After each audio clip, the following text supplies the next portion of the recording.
Have you ever wanted to sound more natural and expressive in English? Well, what we're about to learn will help you do just that. What we are looking at today is an advanced grammar structure that native speakers use all the time. What clauses for emphasis? I'll break it down step by step with clear examples so you can start using it confidently. By the end of the lesson, you'll know exactly how to use what clauses to emphasize your point naturally, just like a native speaker. Let's get started. What is a what clause? The first thing you need to know is that what means the thing that. What we're about to learn will help you sound more natural. So this means the thing that we're about to learn will help you sound more natural. We have a what clause followed by a verb phrase. But what is a what clause? It is a noun clause functioning as the subject of a sentence and starting with what, and it means the thing that.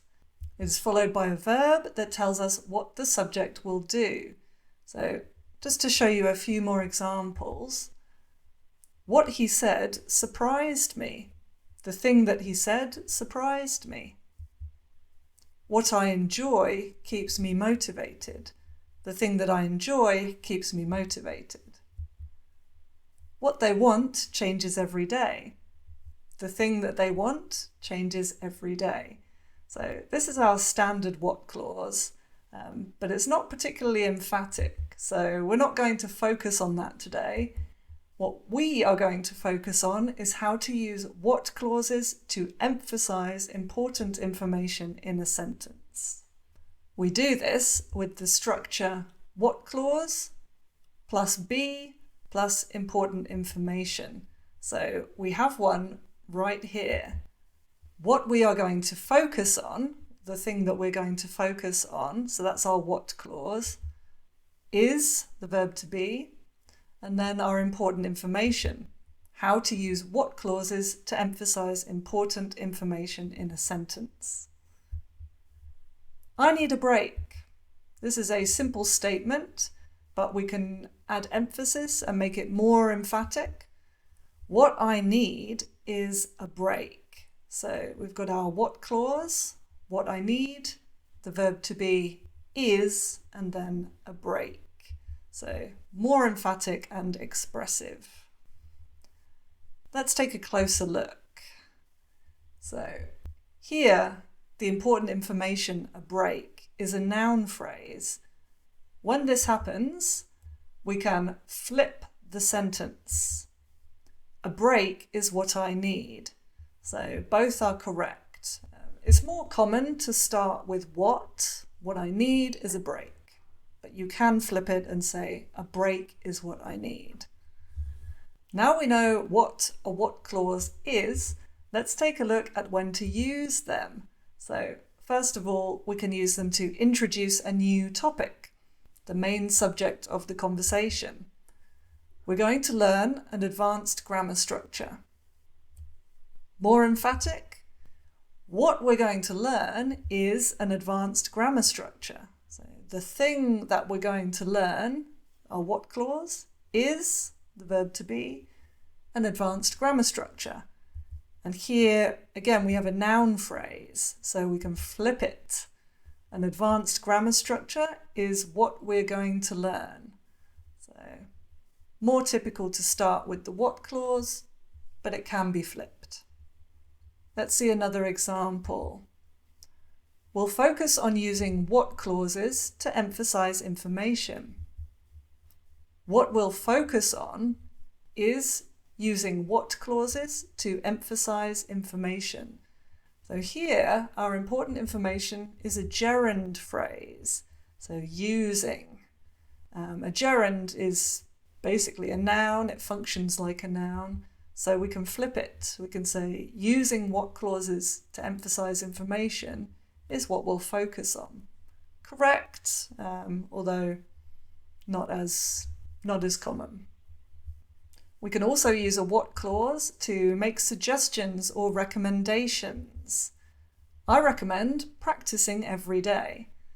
Just to point out, in North American English, practice is spelled with a C as a noun and a verb.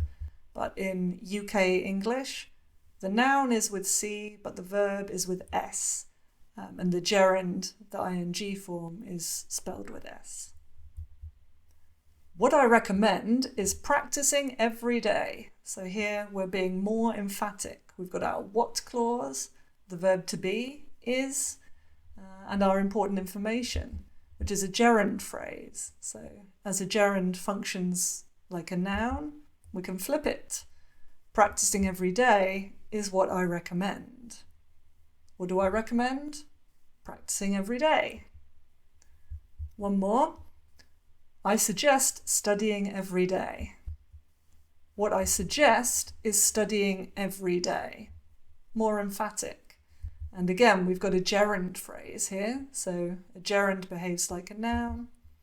Studying every day is what I suggest. Also correct. We can also use a what clause for giving an explanation, so to clarify or reinforce a point. I mean that pronunciation is just as important as grammar. So, more emphasis. What I mean is that pronunciation is just as important as grammar. Okay, so what I mean, the verb to be is, and in this case, our important information is a that clause. Now, when this happens, we can't flip it. We don't say pronunciation is just as important as grammar is what I mean. It sounds weird, sounds unnatural. Okay, so if it's a noun or gerund or noun or gerund phrase, flipping it is fine. If it's a clause, a that clause, don't do it. Another example. I'm trying to say that fluency matters more than perfection. What I'm trying to say, the thing that I'm trying to say, is that fluency matters more than perfection. So here we're emphasizing. And again, we've got our that clause. So fluency matters more than perfection is what I'm trying to say. Doesn't work. It sounds unnatural. Now let's look at our fourth use. Making a correction, so correcting a misunderstanding or a mistake. This is very, very common, especially in spoken English. I said she enjoys reading, not she enjoys to read. So imagine someone says, oh, but you said she enjoys to read. No, I didn't. What I said was she enjoys reading, not she enjoys to read. So I'm being emphatic here. I'm emphasizing or stressing. That is not what I said. What I said was this. Now here we've got a quote. You can flip a quote. So I could say she enjoys reading, not she enjoys to read, is what I said. But it's a bit awkward. We don't usually do this, although you can. Sounds a bit strange. Let's have one more example. You need to remember that advice is uncountable, not an advice. This is true. Advice is an uncountable noun.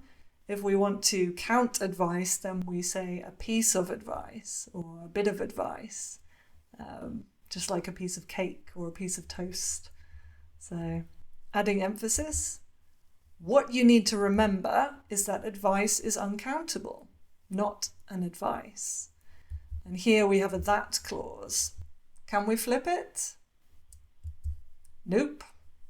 So advice is uncountable, not an advice, is what you need to remember. Sounds unnatural. Now, I just want to draw your attention to a common mistake that learners make so that you can avoid it. We don't use other words like who, where, when, and why in the same way. We use a noun that is related to the word. So like person for who or reason for why. Why I moved to Spain was the warm weather. Nope. The reason I moved to Spain was the warm weather. Okay. Why or that is optional. Could just say the reason why, the reason that, or simply the reason. Where I feel most relaxed is by the sea. Nope. The place where I feel most relaxed is by the sea. Okay, so again, where is optional. Who inspires her the most is her grandmother. Nope. The person who inspires her the most is her grandmother. In this case, who or that cannot be omitted because it is the subject of the relative clause. If you want to know more about when pronouns can be omitted in relative clauses, then check out my video on relative clauses. I'll put the link down below in the description. How he solved the puzzle was very clever. How is, although it doesn't begin with WH like the other W words, we still consider it to be a W word, as a question word. So this is not correct. Instead, we say the way he solved the puzzle was very clever. One more. When I prefer to study is in the morning. No. The time I prefer to study is in the morning. Okay, now we're going to look at another use of what clauses, and that is to emphasize an action that someone performs. So this is often used for instructions and advice. And the structure, what plus a subject, and then the auxiliary verb do, followed by be and the to and infinitive. Now, you'll see that to is in brackets, and that is because it is optional. Using to sounds more formal. So for that reason, in spoken English, it's more common not to use to. So more common to use the bare infinitive. Let's see some examples, starting with some instructions. So first, you enter your email address. First, what you do is enter your email address. So if you have an adverb like first, second, next, then that still goes at the beginning before the what clause. So we have first what, the subject you, the auxiliary verb do. We don't need to make any changes because we're in the present tense, you do. The verb to be is. And then an infinitive phrase. So can we flip it? Well, yes. To enter your email address is what you do first. But this is old-fashioned, not usual nowadays. Sounds very formal. Think Shakespeare. To be or not to be? That is the question. So do people still talk like Shakespeare? Not usually, no. So you can, but it sounds a bit weird, overly formal. Okay. Let's see one more instruction. Then you set up a password. Then what you do is set up a password.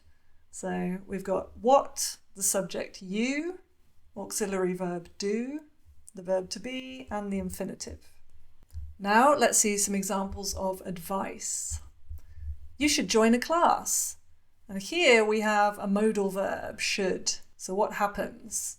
Well, what you should do is join a class. So we have what, the subject you, and then we still need to keep our modal verb, should, followed by do, and then the verb to be. What you should do is join a class. I would use an app. So again, we've got a modal verb, would. What I would do is use an app. So what, the subject I, we've still got our modal verb, would, do, and then the verb to be, is. Now let's see some examples that don't relate to instructions or advice, because sometimes we just want to emphasize an action. So he watches TV in English. What he does is to watch TV in English. So what, the subject he. In this case, do becomes does because he does. What he does is, and then the infinitive, watch TV in English. So that's the present tense. What about if we're in the past tense? She explained it clearly. What she did was explain it clearly. So what, the subject she, the auxiliary verb do has to go into the past and become did, and then we follow it with the infinitive. So we don't say what she did was explained it clearly. So we still use the infinitive because we've indicated that we're in the past by changing the auxiliary verb do to did. Okay, let's see another tense. Let's see the present perfect. He has created a new design. What he has done is to create a new design. What and the subject he. In this case, do has to go into the present perfect tense. Has done. The verb to be stays in the present because the present perfect is a present tense in English. So although it might refer to a past action, when we use the present perfect, there's always some kind of relationship with the present. Could be a present result or the fact that it's in an unfinished time period. If you want to know more about the present perfect, I have various videos. I'll pop the link in the description down below. You might also be interested in my book, A Complete Guide to the English Verb Tenses. So I'll pop the link down in the description as well. It's available in PDF from my Stan store, or you can get the paperback if you prefer from Amazon. So that covers all the English tenses, use, lots of examples. Okay, so now let's take a look at an example using the past perfect. They had painted it the wrong colour. So past perfect is had plus the past participle, had painted. What they had done was to paint it the wrong colour. So what and then the subject they. Do goes into the past perfect, had done, and then because the past perfect is a past tense, we need to change the verb to be into the past. So was. What they had done was paint it the wrong colour. Okay, so you can see it's like a standard formula that you follow. Language, I think, or grammar at least, is very similar to maths in my opinion. You have a formula, you follow it, and you can't go wrong.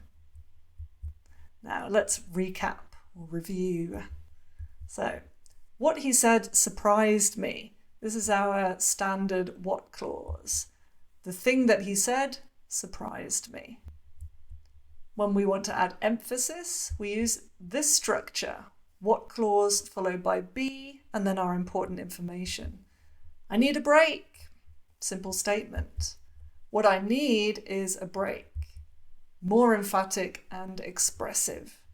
And we use this structure when we're introducing a new topic.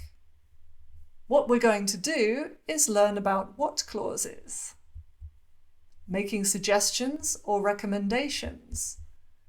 What we suggest is buying the latest version. Giving an explanation. What I meant was that it might not work. Making a correction. What I said was that I thought you'd already done it. We've also learnt about a common mistake to avoid, and that is we don't use other words like who or where in the same way.